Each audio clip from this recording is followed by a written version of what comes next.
Hello hello, j'espère que vous allez bien. On se retrouve aujourd'hui pour mon bilan lecture du mois d'avril et si vous saviez comme j'avais hâte de vous le filmer pour la simple et bonne raison qu'il est extrêmement riche en rebondissements puisque je pense que j'ai eu énormément de coups de cœur ce mois-ci mais surtout j'ai lu le pire livre que j'ai pu lire depuis le début de l'année 2023 et je pense même depuis ces 2 dernières années. C'est pour vous dire à quel point je n'ai pas aimé un des livres de mon bilan lecture. Je vous ai d'ailleurs fait un vlog sur TikTok sur ce livre-ci donc je vous laisserai aller checker en barre d'infos mon TikTok si jamais ça vous intéresse. Mais j'avais trop envie de vous filmer ce bilan et de pouvoir enfin vous raconter tous les livres que j'ai lus ce mois-ci. Bref, et d'abord on enchaîne avec les statistiques du mois, puisque vous le savez, chaque mois j'aime calculer un petit peu mes statistiques, c'est pour mes objectifs personnels. Vous inquiétez pas, je me mets pas la pression sur la lecture là-dessus, mais j'aime bien garder en fait une trace de comment est-ce que j'ai lu chaque mois.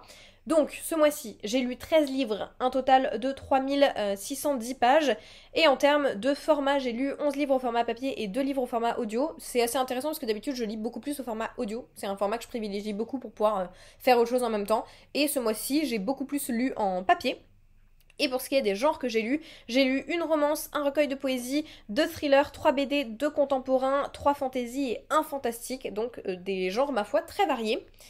Et on va passer du coup à mes avis. Le premier que j'attrape, c'est un recueil de poésie. Et celui-ci, je l'avais vu passer beaucoup sur TikTok. C'est Being a Woman de Mia G. Wolf. Je crois que c'est dans ses premiers recueils. Elle en a écrit peut-être un ou deux avant. Mais j'ai adoré en fait ces textes quand je les ai vus passer sur TikTok. J'en ai vu passer au moins 3 ou 4 et je me suis dit ok, j'adore vraiment sa plume et j'ai envie d'en lire plus. J'ai galéré à trouver, mais je l'ai trouvé. Et au début, j'étais assez mitigée. La première partie, je me suis dit j'accroche pas trop et en fait à partir de la deuxième partie du récit, donc Cracked Open page 71, ça a commencé à être vraiment des textes que j'ai beaucoup aimés, j'ai beaucoup plus annoté en fait les pages et ça a été des textes qui ont été beaucoup plus percutants pour moi. Donc au final un avis global plutôt positif parce que j'ai très envie de lire la suite des textes de cette autrice et il y a beaucoup de passages qui m'ont vraiment touchée. Donc je quitte ce livre avec l'envie de continuer de le feuilleter. Donc c'est plutôt positif. On enchaîne avec une lecture assez mitigée, voire vraiment pas top, je vais être honnête avec vous. J'ai eu la chance en plus de rencontrer Christelle Dabos pour lui faire dédicacer le livre, donc il aura toujours une signification particulière pour moi. Néanmoins, faut que je sois 100% honnête, j'ai pas aimé. Voilà, j'avais adoré La Passe Miroir de cette même autrice.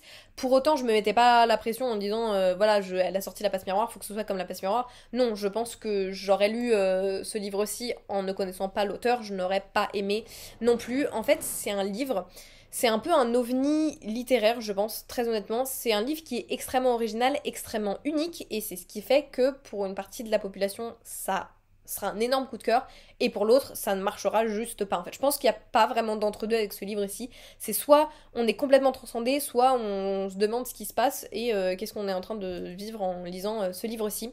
C'est un ouvrage qui parle en fait de 4 collégiens, en tout cas les personnages principaux sont 4 collégiens dans des années différentes et qui rencontrent tous des problématiques assez différentes, donc ça va aussi toucher notamment au harcèlement scolaire. Donc voilà, lisez les trigger warnings, mais j'adore les livres what the fuck, mais celui-ci était trop what the fuck pour moi, vraiment. Il y a aussi des personnages qui s'expriment très mal et c'est fait exprès, mais du coup il y a beaucoup d'erreurs de syntaxe et c'est que des trucs comme ça où moi j'y arrive pas. Enfin ça marche pas pour moi et je comprends que c'est très poétique et aussi et que c'est extrêmement original, ça s'éloigne beaucoup de ce qu'on a l'habitude de lire, mais je pense que pour moi ça s'éloigne tout simplement trop de ce que j'ai l'habitude de lire et du coup je n'ai pas apprécié le livre. Pour autant, ça ne me viendrait jamais à l'idée de dire que c'est pas un bon livre, je pense que c'est juste un livre qui va avoir un public très spécifique, vraiment. Malheureusement, je n'en fais pas partie. On enchaîne avec une pépite. La Faille de Franck Tillier. Celui-ci, alors j'étais un peu dégoûtée parce que j'ai acheté 2 exemplaires au Festival du Livre Paris. Voilà, parce que je voulais le faire dédicacer par Franck Tillier. Et le lendemain, je l'ai reçu en service presse de la part des éditions Fleuve. Donc merci aux éditions Fleuve, je suis très contente. Mais du coup, je l'ai en 3 exemplaires. Donc heureusement, il y en a un qui est pour mon père, un dédicacé pour moi, et l'autre, je le ferai gagner en concours, je pense. Mais je me suis dit, 23 € les livres, je l'ai acheté en 2 exemplaires pour le recevoir gratuitement le lendemain. Je ne vais pas me plaindre. Je l'ai adoré, donc en soi, ça me dérange pas. Trop contente du coup d'avoir pu le faire dédicacer juste ici. Et vous me connaissez maintenant, je suis énormément une mood readeuse. Donc qu'est-ce que j'ai fait quand je suis arrivée chez moi avec le livre? J'ai dit, toutes mes lectures en cours, vous passez loin de moi et j'entame celui-ci direct. Je l'ai adoré. Je l'ai adoré, c'est un livre qui touche énormément de problématiques qui me passionnaient sans que je sache. C'est-à-dire qu'à partir du moment où on a commencé à parler de ça, j'étais en mode mais c'est extrêmement intéressant et j'ai envie de lire beaucoup plus sur ce sujet puisque c'est un livre qui touche aux expériences de mort imminente et surtout à quand les personnes en fait décèdent et que leur cerveau s'arrête. Voilà, donc le cœur, tout s'arrête, et pourtant on est capable de, avec les chocs électriques et le défibrillateur, de les ramener à la vie et donc de réallumer le cerveau. Et il y a ce truc de qu'est-ce qui se passe quand ton cerveau s'éteint complètement. Le truc de où va l'âme, les expériences de mort imminente, les gens qui sont capables de décrire ce qui se passe dans les pièces comme ça, enfin bref, c'est quelque chose qui m'intrigue énormément. Il y a aussi beaucoup de questions sur la mort cérébrale, donc quand le cerveau ne fonctionne plus mais que le corps fonctionne, avec tout ce qui va être la légalité, comment est-ce qu'on déclare que quelqu'un est mort quand son corps fonctionne mais son cerveau ne fonctionne plus. C'était une lecture de dingue et on sent que l'auteur s'est extrêmement documenté sur le sujet, donc du coup c'était hyper intéressant d'avoir toute cette thématique-là hyper documentée et en même temps que ce soit intrinsèquement relié à l'enquête, puisqu'il y a quelque chose qui se passe aussi là-dessus, et j'ai trouvé ça dingue. Et comme d'habitude, il y a aussi au début ce truc où Franck Tillier nous laisse sous-entendre que ça pourrait être un thriller paranormal, même si on sait dans les Tillier ça n'est quasiment jamais, voire jamais du paranormal, mais il joue toujours avec la frontière. On se dit mais comment c'est possible d'expliquer ça de manière lucide entre guillemets sans aller dans le paranormal, et c'est quelque chose qui me fascine. Vous vous en doutez, j'ai adoré, 5 sur 5. Franck Tillier continue de sortir un livre par an s'il te plaît, si ce n'est plus. On passe à une lecture pas fun. Bon, le Franck Tillier n'est pas fun non plus, hein. D'ailleurs, si vous aimez les thrillers de Franck Tillier, vous le savez. Mais j'ai lu Les Longueurs de Claire Castillon, qui est un livre publié aux éditions Scripto, Gallimard Scripto.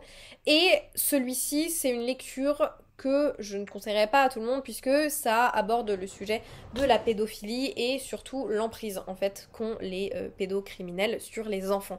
Parce que c'est plus que juste raconter ce que subit un enfant, c'est montrer à quel point ces enfants-là sont sous la coupe en fait de leurs agresseurs, et c'est ce qui fait que souvent pendant des années ils ne disent rien, voire ils ne diront jamais rien, malgré le fait qu'ils savent souvent que ce qu'ils subissent n'est pas normal.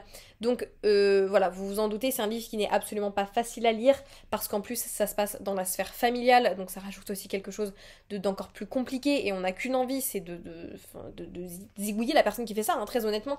Et voilà, je pense que c'est un livre qui vous laissera absolument pas de marbre. Attention du coup au trigger warning, mais moi je l'ai tout bonnement adoré. Je trouve que c'est le genre de livre qu'il faut faire lire de plus en plus à la société en fait, pour alerter sur ce genre de sujet, surtout quand on voit le nombre de scandales sur la pédopornographie qu'il y a en ce moment. C'est vraiment un livre qui est extrêmement d'actualité.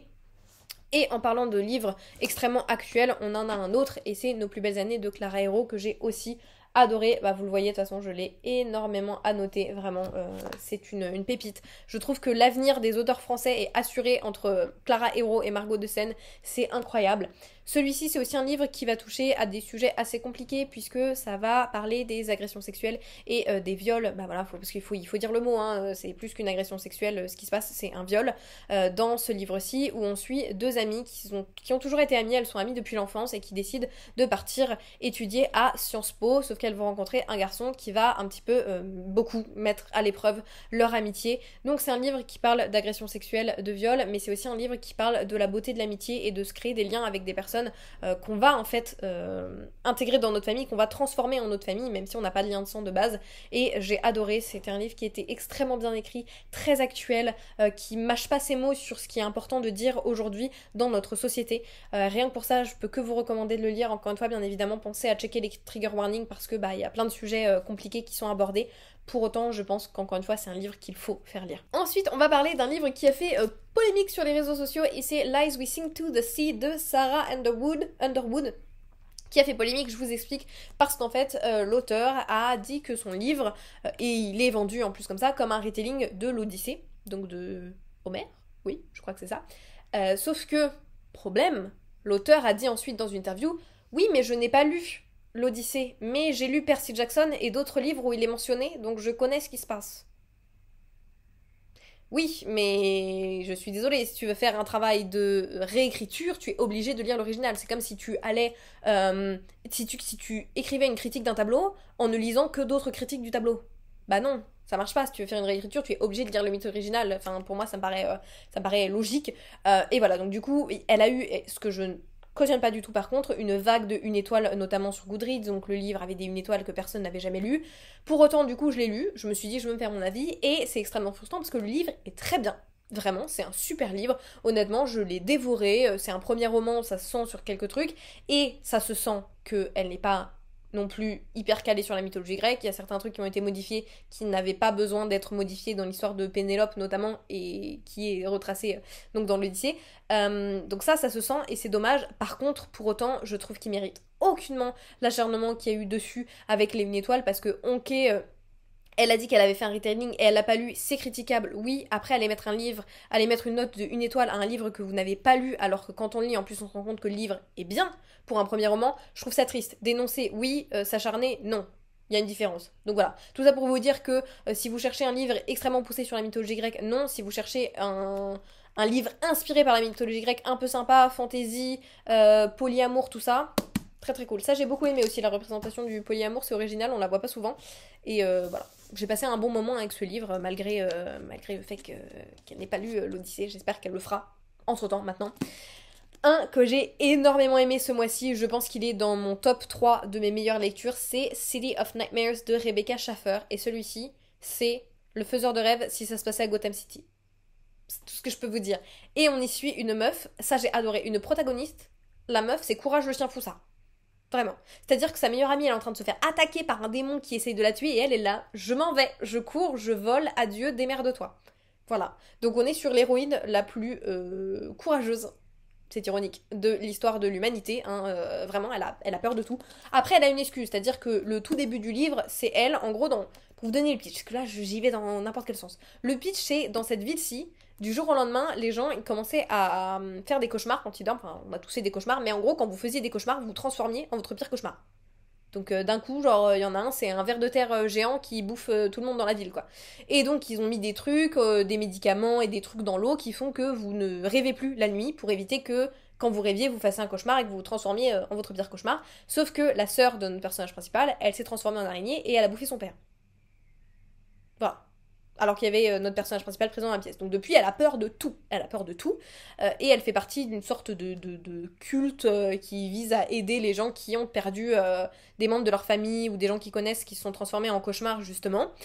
Sauf qu'elle va se retrouver au milieu d'une tentative d'assassinat et elle va être obligée d'affronter ses peurs. Mais j'ai vraiment adoré le fait d'avoir une héroïne qui a peur de tout. J'ai trouvé ça tellement rafraîchissant d'avoir ce personnage principal où elle a littéralement peur de tout. Et c'était aussi intéressant parce que nous, on aime se dire que dans ce genre de livre, on serait quelqu'un de courageux, quelqu'un d'héroïque. Et en fait, on se rend compte que on serait probablement à peu près tous comme cette jeune fille-là. Et j'ai trouvé ça hyper intéressant. Voilà, d'être dans sa tête et de voir un petit peu comment ça se passe. C'était hyper rafraîchissant. J'ai passé un trop bon moment avec ce livre-ci. Et j'ai trop envie de lire la suite, puisqu'il me semble, oui, que va y avoir une suite. Vu la fin du tome 1, je crois. Après, le dernier roman que j'ai lu ce mois-ci, c'est Nine Liars de Maureen Johnson, donc qui se passe toujours dans la suite de la saga Truly Devious. Vous pouvez les lire normalement un peu dans le désordre, enfin, vous êtes obligé en fait de lire les trois ensemble, donc Truly Devious, The Vanishing Stair et The Hand on the Wall ensemble, parce que les trois se spoilent mutuellement, c'est-à-dire que si vous les lisez pas dans l'ordre, vous spoilez. Par contre, vous pouvez lire tout seul The Box in the Woods et celui-ci, mais il faut pas trop que vous ayez envie de lire cela avant parce que ça va pas vous spoiler l'intrigue, mais c'est avec les mêmes personnages. Donc voilà, je sais pas comment vous expliquer, mais en gros il y a la trilogie principale et deux livres qui peuvent se lire un peu séparément. J'ai bien aimé, c'est vraiment le genre de livre où je sais que je vais pas le lire pour me transcender le cerveau comme je peux le faire avec Franck Tillier, mais pour avoir des petits murder mystery qui se passent, comment dire, qui se lisent bien, qui se lisent vite et qui ont quand même des plot twists intéressants. Je me dirige toujours vers Maureen Johnson parce que j'aime bien sa plume ensuite. Néanmoins, je trouve que les deux derniers, donc celui-là et The Box in the Wood, sont quand même en dessous de Truly Devious, mais je pense que je préférais le setting un peu de Dark Academia qu'il y avait dans les trois premiers.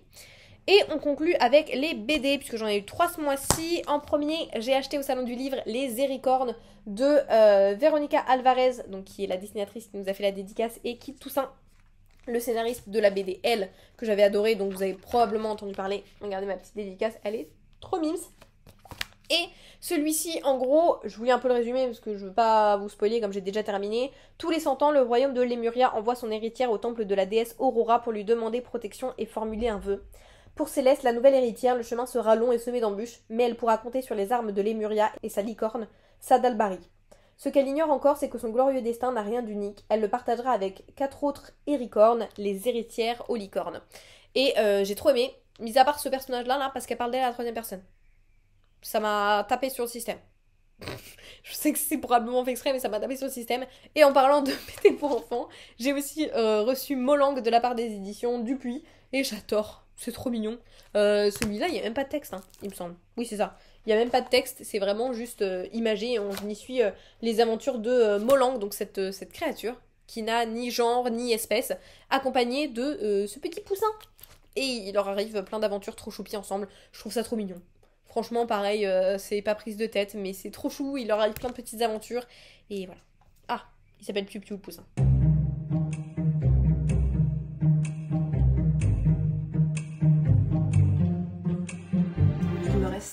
Il me reste moins de 200 pages dans ce livre-ci. Si je ne filmais pas un vlog pour TikTok, je l'aurais dit NF depuis je sais pas combien de temps. Sérieusement, c'est le pire livre que j'ai jamais lu. Les meufs qui disent que Nox, c'est votre bon boyfriend, je suis désolée, mais il va falloir partir faire une thérapie parce que là, c'est pas normal. Hein. On parle d'un mec qui n'est pas capable de voir la meuf sans mentionner son cul absolument à chaque page, qui, quand la nana en question est en train de vivre un moment vraiment pas cool et que sa nièce est en train de se faire taper dessus limite par une prof, le mec il est en mode putain, s'il n'y avait pas sa nièce et sa mère, je serais bien en train de la ken quand même dans cette petite jupe. Le monsieur a 40 ans, et pour essayer de le redeem, qu'est-ce que fait l'autrice? Bah, il travaille dans un bar où il y a que des meufs, et bien évidemment leurs règles se sont synchronisées, et bon, comme elles sont vraiment pas aimables parce qu'elles ont leurs règles, il leur fait des petits care package, et il prévient les clients qu'il faut pas venir parce que c'est la marée rouge. Et bien évidemment, les meufs pètent un cap sur lui sans aucune raison, parce qu'elles ont leurs règles. Non mais vraiment, mais le pire livre, et alors les scènes de sexe où on a le mot milk environ 25 fois par page, je n'en peux plus. Et puis après, il y a toutes les scènes où il est absolument jaloux pour tout et n'importe quoi. Voilà. Il y a aussi les scènes cheloues où son frère sent les cheveux de la meuf. Et lui, il est en mode oh là là, pourquoi tu sens les cheveux de ma meuf? Bref, que des trucs comme ça. Le mec super possessif, la meuf elle veut rentrer chez elle et tout pour pouvoir voir sa nièce. Le lendemain matin, le mec là, non, je suis trop fatiguée, du coup si j'ai pas envie de te ramener, je te ramène pas. Bah bien sûr monsieur. Ou alors quand il lui dit que oh là là c'est quand même a real piece of work parce qu'il lui arrive des trucs hyper traumatiques dans sa vie à la meuf et du coup oh là là elle pense trop hein. Arrête de penser, il lui dit hein, mot pour mot, arrête de penser hein. Tu penses trop hein. Merci Nox, boyfriend de l'année hein. 4,25 sur 100 avec 300 000 avis ce livre, comment c'est possible? Ça y est, je l'ai fini. Et je mets une étoile. C'est le pire livre que j'ai eu de ma vie, vraiment, très honnêtement. Je pense que c'est écrit par un mec de 60 ans qui se fait passer par une femme parce que sinon c'est pas possible d'écrire des trucs pareils, voilà. Et toutes celles qui fantasment sur Nox, je suis désolée. Hein. J'aimerais bien vous comprendre, mais là c'est pas le cas. Le mec il est odieux. Il force la meuf à raconter ses traumas alors qu'elle est pas prête. Il lui parle super mal. Jamais il lui dit s'il te plaît. Déjà, mais vraiment, hein, je sais pas si vous vous rendez compte. Il lui dit sit, il lui dit talk, il lui dit pleure pas, jamais, hein, s'il te plaît, dans la phrase.